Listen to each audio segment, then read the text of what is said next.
Assalamualaikum warahmatullahi wabarakatuh.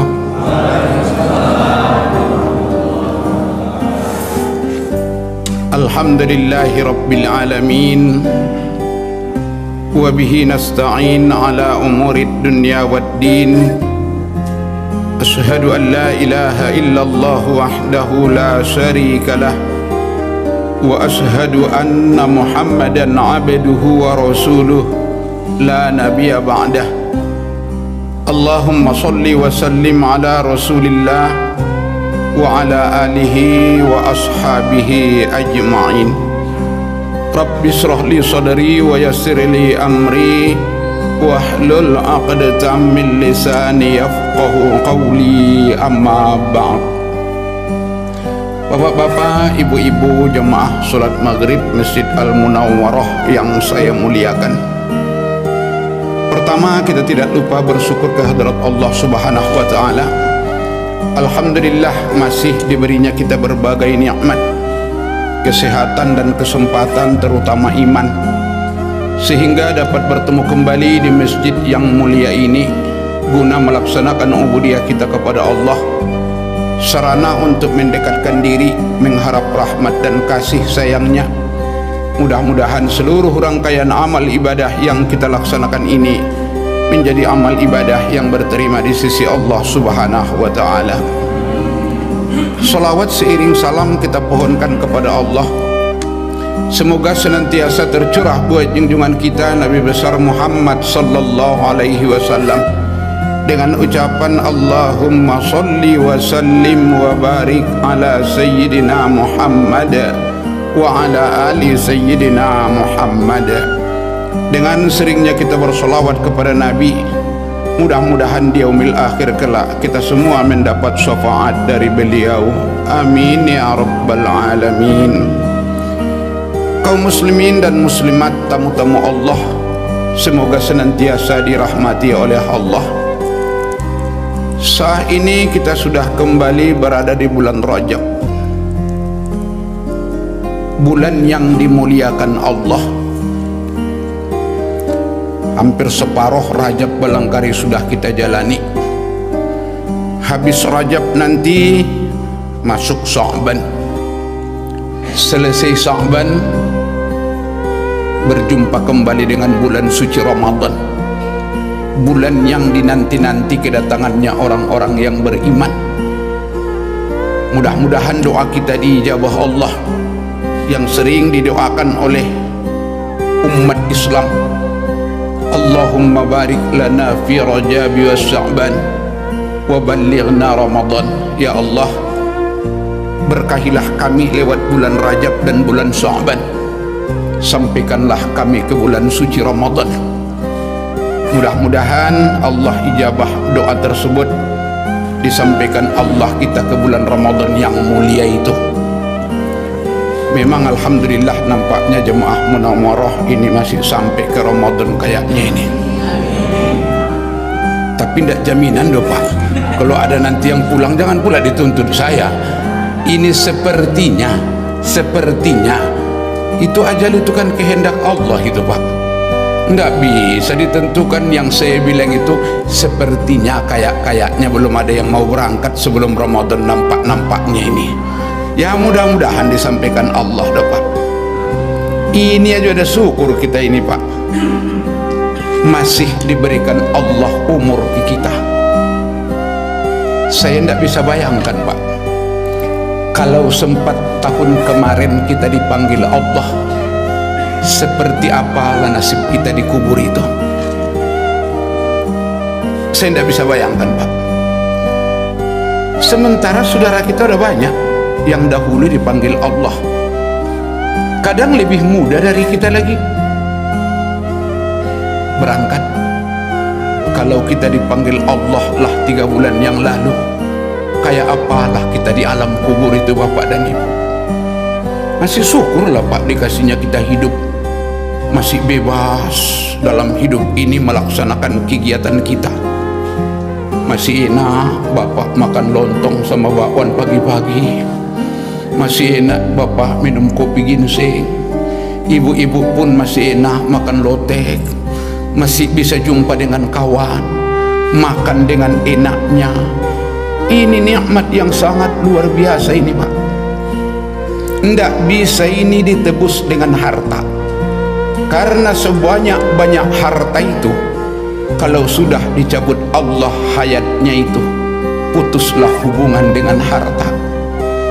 Senikmat-nikmatnya dengan jabatan itu, otomatis copot jabatan itu dari kita.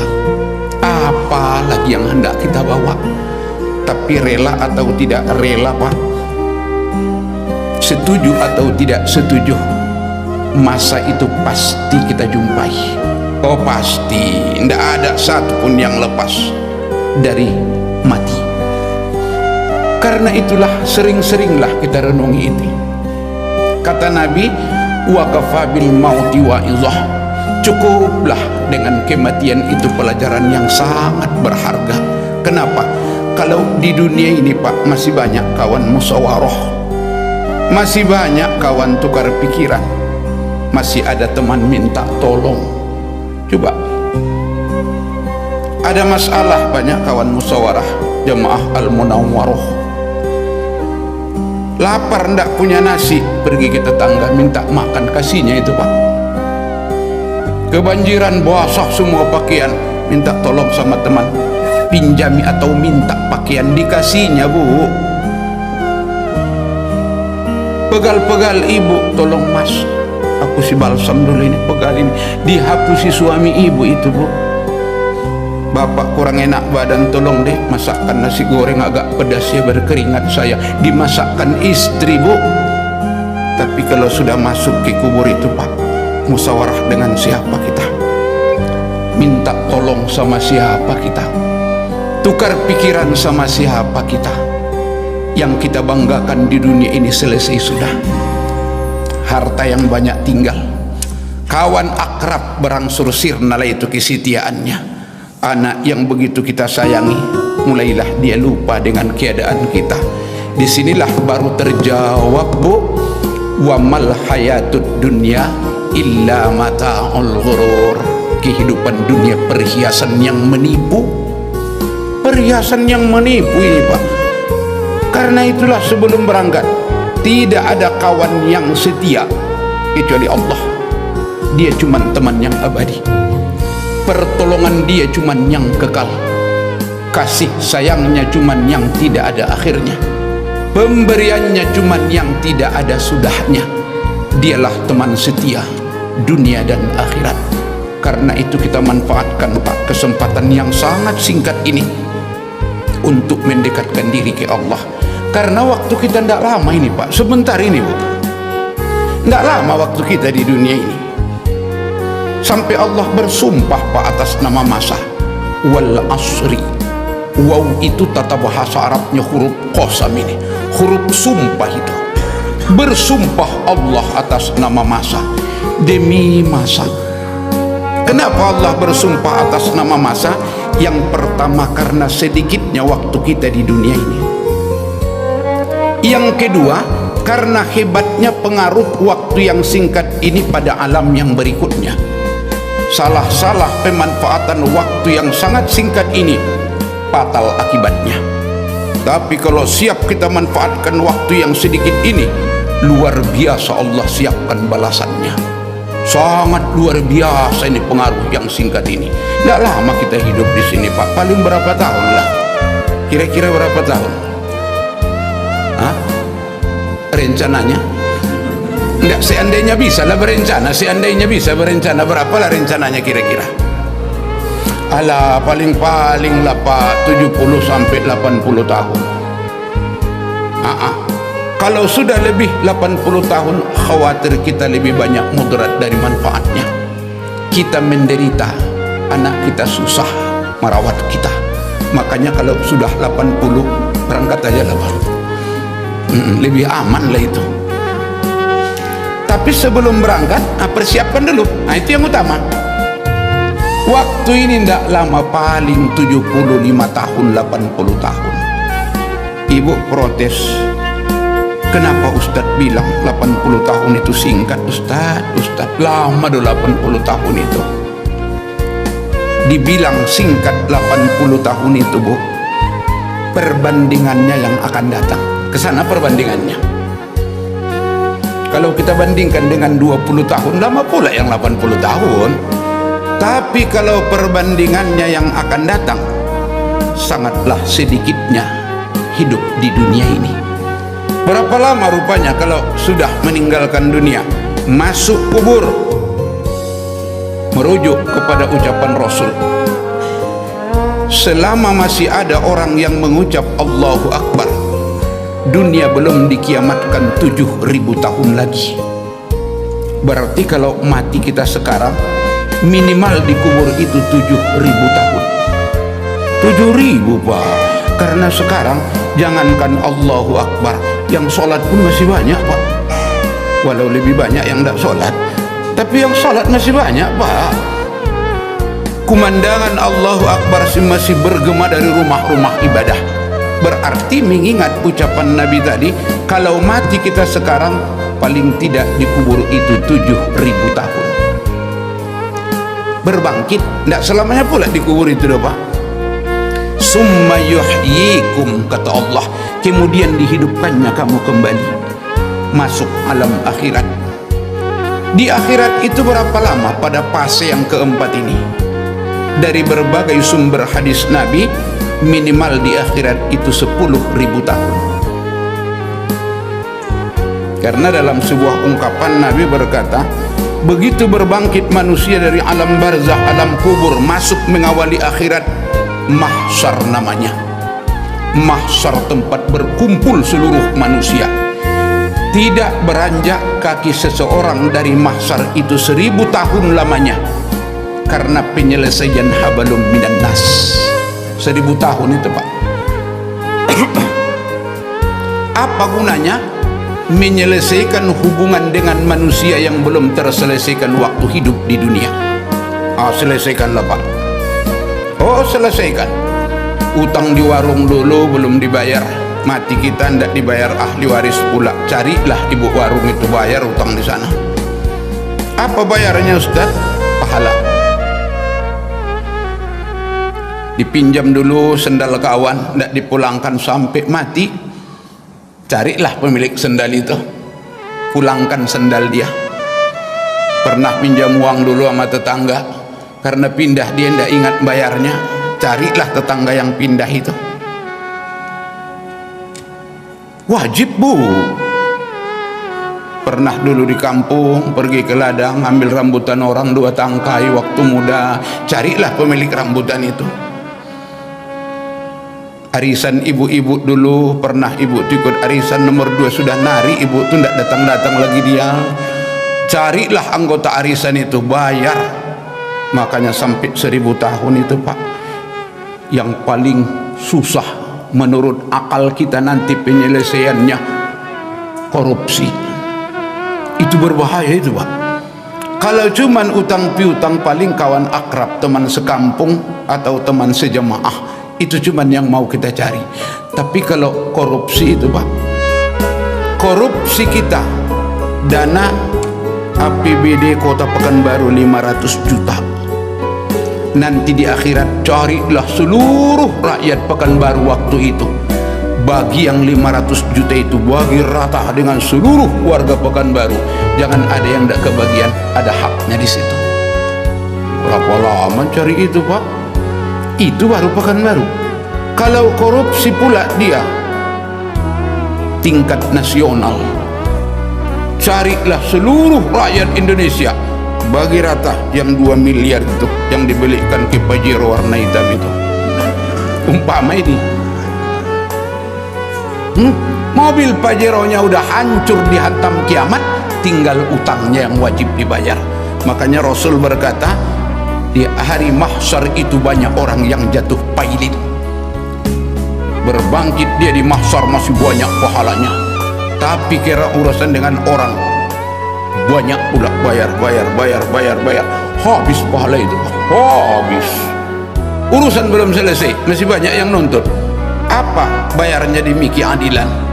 Dosa orang yang kita rampas haknya dibebankan ke kita untuk keadilan, makanya pahala habis, dosa bertambah. Itulah orang yang jatuh pailit, kata Nabi. Makanya tidak usahlah banyak-banyak urusan dalam hidup ini, Pak. Tidak usah banyak-banyak urusan. Siap nanti ini diselesaikan di mahsyar, berangkat dari mahsyar baru ini asli lah ini. Pahala kita, dosa kita tidak bisa diganggu gugat lagi. Udah selesai hubungan. Berjalanlah ini dari mahsyar ke mizan 1000 tahun lamanya. Di mahsyar 1000 tahun, perjalanan ke mizan 1000 tahun. Bertimbanglah di mizan. Ada yang banyak pahalanya, ada yang banyak pula dosanya. Tapi banyak atau sedikit pahala dan dosanya, siap bertimbang, baru melewati jembatan yang sangat panjang. Oh, lewat jembatan lagi, Pak. Sebanyak 8 jembatan. Masing-masing jembatan 1000 tahun. Di bawah jembatan ada neraka. Makanya neraka itu 8 tingkat, neraka itu sesuai dengan tingkatan jembatan ini. Kalau banyak dosanya, Pak, baru aja 3-4 langkah sudah ditarik dosanya jatuh ke bawah. Ada yang sudah sampai ke jembatan yang keempat, ada sudah sampai jembatan yang ke-8, tinggal sekian lagi jatuh juga, Pak. Makanya ahli neraka sampailah tujuan terakhirnya neraka, jatuhlah itu, Pak. Ahli sorga pun sampailah itu ke sorga, seperti jamaah Munawaroh. Doa kita ini, Pak, mudah-mudahan ditolong Allah kita, jangan sempat jatuh ke neraka itu, tidak ketolongan neraka itu, Pak. Sampailah itu. Berarti kalau sudah sampai neraka, sampai sorga, berapa lama pula di sana? Kalau di sana sudah akhir perjalanan itu, Pak. Kalau Al-Quran mengatakan khalidina fiha abada, kekal di dalamnya selama-lamanya. Coba Bapak dan Ibu renungkan. Sorga neraka kekal selama-lamanya. Di akhirat 10.000 tahun. Dikubur 7.000 tahun. Masih mampukah kita berkata usia yang 80 tahun itu usia yang lama? Oh, sebentar itu, Pak. Makanya nanti Bapak dan Ibu sesudah sampai ke sorga, cerita-cerita nanti di bangku-bangku sama kawan di sana, masih ingat enggak waktu kita di dunia dulu? Jawab yang satu, ingat-ingat lupa. Bayangkan itu, ingat-ingat lupa. Berapa lama kita di sana? Yauman au ba'da yaum, 1 hari atau setengah hari. Singkat kali di dunia ini kenangan kita waktu di sorga nanti. Sebetulnya tidak usahlah sampai ke sorga, Pak. Sekarang aja lah, sekarang. Kalau boleh saya ajak Bapak dan Ibu mengembalikan kenangan sekian puluh tahun yang lalu. Masih ingat enggak kita waktu didaftarkan dulu ke SR? SK dulu kan masih SR ini, yang 60 tahun di kampung SR masihan itu sekolah rakyat loh, Pak. Tapi kalau yang muda-muda seperti ibu-ibu masih SD ini semua. Iya, Bu. Protes, Bu, tuh. Berarti udah ada di situ yang 60 tahun itu. Ada ibu-ibu yang 60 tahun. Kalau ada, jelas lah itu SR lah itu, sekolah rakyat. Coba kita kenal. Belum lama rasanya didaftarkan kita ke SR dulu 6 tahun di SD, Pak. Kenangan 6 tahun itu kayaknya sudah terhapus dari ingatan kita. Tidak ingat kita lagi pengalaman selama SD. Masuk SMP 3 tahun, Pak. SMP itu kayaknya sebentar aja di SMP itu. Masuk SMA 3 tahun di SMA. Lulus SMA yang kuliah, yang tidak kuliah nikah, tidak sadar sudah 5 anak Bapak tuh. Putar sana putar sini sudah 12 cucu Ibu tuh. Itu sepertinya waktu yang sangat singkat. Makanya Allah berkata, wal asri, demi masa, innal insana lafi husri, sungguh manusia selalu di dalam kerugian. Selalu di dalam kerugian. Kenapa dikatakan Allah selalu dalam kerugian? Lebih banyak, Pak, orang yang merugi daripada orang yang beruntung. Sungguh manusia selalu di dalam kerugian. Makanya nanti di akhirat itu lebih banyak itu yang masuk neraka ketimbang masuk surga. Ditanya sahabat Nabi kita, nengok pemandangan sorga ya Rasul. Iya. Lebih banyak mana ya Rasul pengisi neraka dan sorga itu? Kata Nabi, lebih banyak pengisi neraka. Lebih banyak pengisi neraka, Pak. Kenapa? Lalai. Disangkanya waktu dunia ini lama, disangkanya dunia ini tempat tujuan. Akhirnya lalai, sibuk terlena dengan kehidupan dunia, gagal mempersiapkan bakal menuju kehidupan yang abadi. Berapa banyak yang lalai, Pak? Banyak. Tidak sedikit orang ketika ditanya ibadah masjid lah kita, Pak, nantilah ya nanti ngajilah kita, Bu, wih masih banyak urusan doa, agak lapang lah dulu keadaan. Ditipu oleh dunia ini, Pak. Kalau menunggu kita selesai urusan dunia, lapang cukup dan puas, tidak akan ada lapang cukup dan puasnya. Itulah dunia. Nah, ada cukupnya, Pak. Coba Bapak tanya, Ibu tanya orang-orang kaya itu, cukup dia dengan kekayaannya? Enggak. Coba tanya Luhut bin Sarpanjaitan. Kenal enggak Luhut bin Sarpanjaitan, Pak? Yang di TV itu. Kira-kira kaya enggak itu? Oh, kaya, Pak. Tapi coba tanya, sudah cukupkah untuknya kekayaan itu? Belum cukup itu, Pak. Yakinlah. Hah? Dapat jabatan, coba tanya, cukup enggak jabatan itu untuk dia? Enggak cukup. Sudah dikasih 2 periode, enggak mau dia, mau 3 periode lagi. Ini contoh ini, Pak. Buktinya kalau puasnya enggak ada, cukupnya pun enggak ada. Alah, sama-sama kita rasakan kok, Pak. Waktu muda dulu kata orang tua kita ke kita, nak sholatlah, nak ngajilah, nak. Apa kata bapak tuh? Alah, sholat mak masih muda kok, mak. Nanti ajalah kalau udah berkeluarga baru ibadah. Puas-puaskan dulu masa muda. Itu kan kata hati dulu, Pak. Nanti kalau udah berkeluarga baru sholat. Alhamdulillah panjang umur, Pak, berkeluarga. Berkeluarga tahun kedua sudah lahir anak, Pak. Tahun keempat anak kedua, tahun keenam anak ketiga, sampai 5 anaknya. Repot lagi, Pak, belanjanya, pakaiannya, sekolahnya, jajannya, ininya, sibuk lagi. Sholatlah kita, Bu. Oh ya, anak-anak masih repot doh. Nantilah kalau anak-anak sudah pada besar dan nikah, nanti baru tenang berdua ke masjid. Alhamdulillah panjang umur, Pak, sehat-sehat. Anak sudah nikah, alhamdulillah 5 anak sehat-sehat semua, lahir punya anak 1 orang. 5 kali 5 25.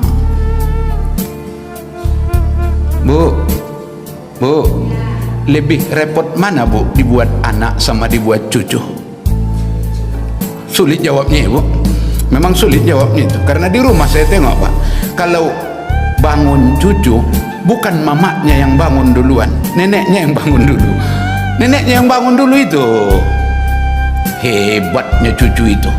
Kalau anak-anak yang diurus dulu, cuman 1 ayunan yang terikat di rumah. Tapi ketika giliran cucu, 5 ayunan itu di rumah. 5 ayunan itu kayak penitipan bayi. Makanya lebih banyak orang yang bawa cucu ke wirid daripada bawa anak. Maksudnya wirid sore ibu-ibu doh, Pak. Wirid sore ibu-ibu yang paling banyak bawa cucu itu bukan bawa anak. Repot. Cucu lagi. Alhamdulillah. Besar-besar pula cucu pada nikah pula. Cucu masih panjang umur. Sholatlah kita, Pak, Bu. Nggak bisa lagi, kaki udah payah doh. Nggak bisa lagi dibengkokkan. Ruku pun sudah payah pinggang ini. Sujud sakit kepala, ndak enak lagi badan. Mau baca Al-Quran ndak nampak lagi, sudah minnya tinggi pun ndak juga nampak karena udah goyang-goyang kepala itu. Ndak bisa lagi normal memandang huruf itu. Inilah orang yang dibilang Al-Quran, innal insana lafi khusri. Sungguh manusia selalu di dalam kerugian. Yang tidak merugi siapa? Illalladzina amanu wa amilus solihat. Yang jauh dari kerugian itu hanya orang beriman dan beramal soleh. Makanya modal utama dalam hidup beragama itu, Pak, iman. Iman nomor 1. Kalau sudah iman manusianya berbuahlah amal soleh. Dari mana dapatnya iman itu? Keyakinan yang sangat tulus, pemandangan mata hati yang sangat cerah memandang kehidupan alam ghaib yang akan kita jalani itu. Kalau sudah iman kuat Pak, timbullah amilus solihat. Ingin dia dekat dengan Allah, ingin disayang Allah, ingin ditolong Allah, ingin diridhai Allah. Jauhlah dia dari maksiat. Kenapa? Takut dengan dosa. Tidak sanggup saya kau murkai ya Allah, azabmu sangat pedih. Akhirnya siap melaksanakan perintah, siap meninggalkan larang. Inilah yang disebut takwa. Takwa itu imtisalu awamirillah wajtinabu manaha. Itulah takwa, menjunjung tinggi perintah Allah, menjauhi larangannya. Kalau sudah takwa manusianya, oh Allah yang menjamin Pak, Allah yang menjamin. Untuk dunianya apa jaminan Allah? Wa may yattaqillaha yaj'al lahu makhraja. Allah cari jalan keluar dari segala urusannya. Wa yarzuquhu min haitsu la yahtasib. Allah beri rezeki dari jalan yang tidak diduga-duga. Di ayat yang lain berikutnya, wa may yattaqillah yaj'al lahu min amrihi yusra. Siapa yang bertakwa kepada Allah, dijadikan Allah urusannya mudah. Itu dunianya. Untuk akhiratnya, apa janji Allah Pak? Uiddat lil muttaqin. Surga itu aku janjikan kepada orang-orang yang bertakwa. Berarti di akhirat surga itu tempatnya orang bertakwa itu. Tapi modalnya iman dulu Pak. Iman dulu, perkuat iman itu. Dekatkan diri ke Allah. Bagaimana caranya? Banyak merenungi kehidupan yang akan datang yang kita ceritakan tadi. Ya Allah, masuk saya ke kubur itu nanti, selesailah urusan dunia. Tidak ada lagi yang bisa menolong, yang bisa kuambil manfaat pun tidak ada lagi ya Allah. Kau cuman penolong yang hakiki. Kasih sayangmu cuman yang abadi. Pertolonganmu cuman yang tidak ada sudahnya. Kekayaanmu lah yang kekal, tidak ada akhirnya. Dunia milikmu, malaikat dikubur malaikatmu. Hari akhirat milikmu, sorga dan neraka juga milikmu. Hanya orang yang kau sayangilah orang yang kau tolong selamat dari azab kubur, sukses di akhirat. Orang yang kau sayangi cuman yang kau masukkan ke dalam sorga. Orang yang kau murkai akan kau jatuhkan ke dalam neraka. Aku ingin kasih sayangmu ya Allah, aku ingin ridhamu ya Allah. Banyak memikirkan ini Pak. Kata Nabi, al-fikru sirajul qulub. Pikir akan menerangi pandangan mata hati. Kalau sudah terang pandangan mata hati itu memandang alam ghaib itu Pak, mulailah datang keinginan. Kalau sudah datang keinginan, berbuahlah usaha. Aku akan berusaha ya Allah mendekatkan diri kepadamu. Kau cuman segala-galanya dalam hidupku. Tidak mau aku ya Allah terlena oleh dunia. Kau cuman tujuan saya, tidak ada selain dari Engkau. Tertanamlah kasih sayang yang sangat tulus kepada Allah, ketaatan yang sangat luar biasa kepada Allah, karena harapan dan pintanya masih sangat banyak kepada Allah tuh. Apa ndak banyak Pak? Di dunia ini aja baru 80 tahun sudah tidak tanggung-tanggung harapannya kepada Allah. Apalagi di kubur itu 7.000 tahun. Tentu hebat lagi permintaan kita, pinta harapan kita ke Allah. Belum lagi di akhirat yang penuh huru hara itu. Tidak ada satupun yang bisa selamat kalau bukan Allah yang menyelamatkannya.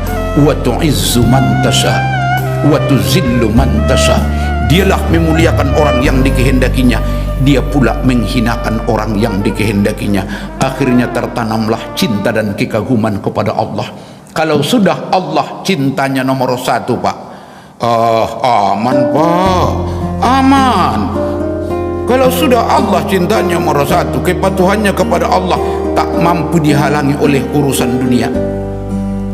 Tidak akan berhitung Allah kepada manusianya. Makanya saya bilang tadi, fatal akibatnya, luar biasa balasannya dibuat Allah.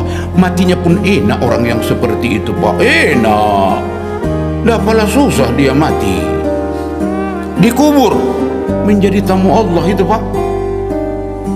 Itulah yang sering didoakan ustadz-ustadz kita, harapan dan pinta kita, Allahumma jal qabrahu ya Allah raudhatam mir riyadil jannah, taman sorga tempatnya Pak, 7.000 tahun di dalam kubur, enak di sana kalau dekat dengan Allah. Tapi makanya kita persiapkan dulu sebelum berangkat, karena waktu kita tidak lama lagi. Yang kita pakai sudah lebih banyak Pak dari yang masih ada, karena rata-rata yang hadir ini 60-an lah, 50-an paling rendah, 50-an. Tapi 60 udah banyak ini Pak. Kalau sudah 60 menurut umur ghalib, tinggal 3 tahun lagi Pak. Mau kita buang-buang lagi yang 3 tahun ini? Itu kalau 60. Sepertinya sudah ada pula yang 65 di sini. Enggak ada yang 65. Siap-siaplah Pak. Manfaatkan kesempatan yang ada ini. Kalau merasa banyak dosa yang membebani kita menuju Allah, selesaikanlah dosa itu dengan Allah memperbanyak istighfar sebanyak-banyaknya. Sampai di akhirat nanti, kalau tamu Allah itu enak Pak. Tidak ikut kita itu di hiru hara mahsyar itu. Tidak ikut kita berjalan dari mahsyar ke mizan sampai 1000 tahun. Tidak ikut itu Pak. Lewat di sirat itu pun enak itu, tapi dengan catatan orang yang bertakwa. Karena udah janji Allah itu, yaj'al lahu makhraja, Allah cari jalan keluar. Yaj'al lahu min amrihi yusra, dimudahkan Allah urusannya, tapi dengan catatan takwa.